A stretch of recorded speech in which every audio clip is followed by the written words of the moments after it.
Welcome back, YouTube, to episode 3 of the GY6 swap build series. This has nothing to do with the build series, but I did want to show you this if you're into Ruckuses. 232cc fuel injected Ruckus. It's got the GY6 232 Tita motor in it. I've got brand new wheels. I just decided to swap out the headlights. I had the little LED light bar and I put LED bulbs in there. Pretty sweet. If you haven't watched the other videos, I did do a fuel injection swap.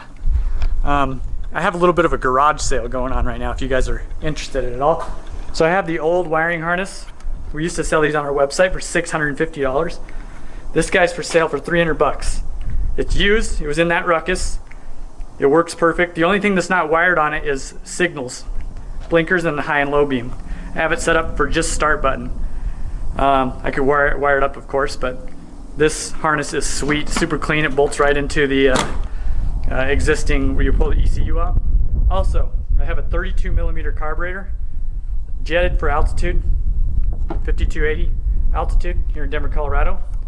Most of you guys are sea level, but this is for sale. I don't know how much I'll sell that for, but somebody can make an offer if you want it. But this build series today is going to cover how to remove the get motor from your stock Ruckus. So we need to remove it so we can get ready for that GY6 and install that composite mount. Check it out.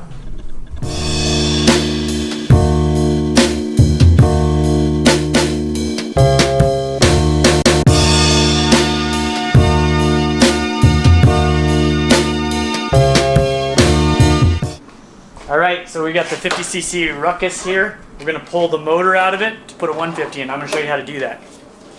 First thing, to get to the motor, you have to, you got 10mm here. There's 6 of them. 3 on this side, 3 on the other side. You don't have to loosen this, take this one all the way out. So do that real quick. You have the stock seat bracket, then you don't have to take these all the way out. That comes off. Now you'll remove this plate. There's 6 10mm bolts.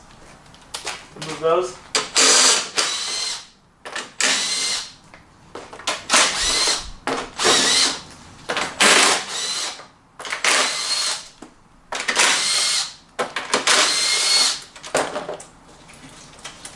On each side there's going to be just Phillips head screws. We'll unscrew those and then pull these screws out too, or you won't get it off very easily. Pull all the screws out.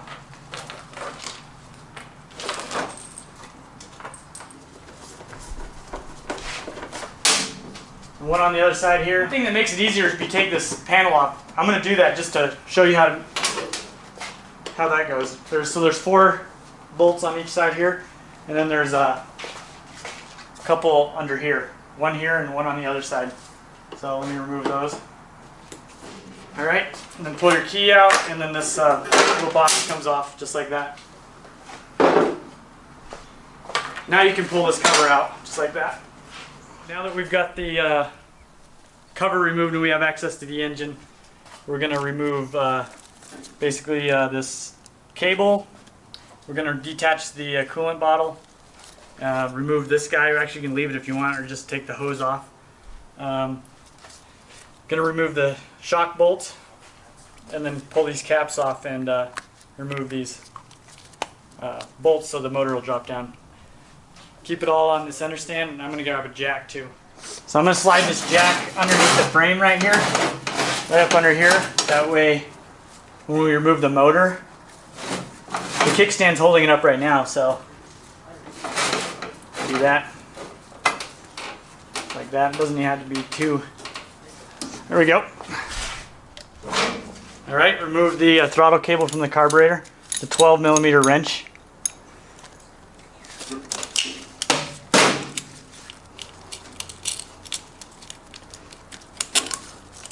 And then just pull the cable out, just like that. Down here there's an 8mm. You can remove that. I'm sorry, 10mm. That holds the rear brake cable in place, and also the negative ground wire. So you could leave all this kind of just here, just like that, but you notice everything is unplugged. Everything's unplugged here. Okay, so there's a whole separate engine harness for the coils and the temp sensor. I just have those disconnected. Those can stay with the engine. And these are the wires that plugged into the carburetor and the ground wire. I have those out of the way, and then these were all connected to the stator. So those are all out of the way. Here's your coolant overflow bottle. 10 millimeter, one 10 millimeter screw. Removes it. And then there's you just kind of work it, it comes loose. So that's loose. Come around to the back, and you notice there's a brake adjuster in your back wheel. Loosen that, take that off. And then there's an 8 millimeter here. That needs to come loose as well. You can just screw that back in. There's just a bracket. And then you can pull this cable through. There's rubber in there, so just be careful. Pull that out. You're not actually going to use this brake cable anymore, so you can pull it all the way out. Alright, and then you've got your shock bolt up here. It's a 14 millimeter.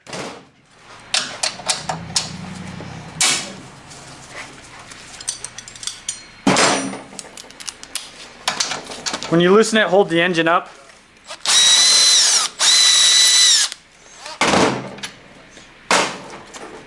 And then you can lower the engine down just slightly like that. And it's being held up by the center stand right now. Pull these caps off here, and then there's some 14 millimeter bolts here. Make sure the front of your the front of your scooter is bolted down so it doesn't tip over when you pull the motor. Alright, remove these 14 millimeter bolts. There's one on each side. It's going to come down onto the center stand. Make sure your scooter is strapped down on the front for sure, so it doesn't tip over. So there's this hose that goes right underneath the air intake. That needs to be removed. Give this a little wiggle with the screwdriver. Ready again? Alright, and then this the frame will be lifted up just slightly, and the motor. Everything is detached. We can move it out of the way. That just sets down right on the jack stand that you have. Now you're ready for the next step. Thanks for tuning in and checking out the removal of that get motor in the Ruckus. If you're sick of hearing me jabber and all you want to do is watch the whole video, the build series, then good news. You can click on that little link down below. It'll send you to our website. You can buy it if you want. It's real cheap. Update on this Street Cup build series. I've got the space. Basically, to make a long story short, I've been super busy, but the next episode is coming. If you haven't checked out the build series, you have to. This thing is sweet. These things are super popular in Asia, like I said in the other videos. But you got to check it out. Anyway, thanks for watching, and make sure you hit the little subscribe button, and don't forget to hit the little blue bell that's right in the side so you can get notified when new videos come out. So, talk to you next time.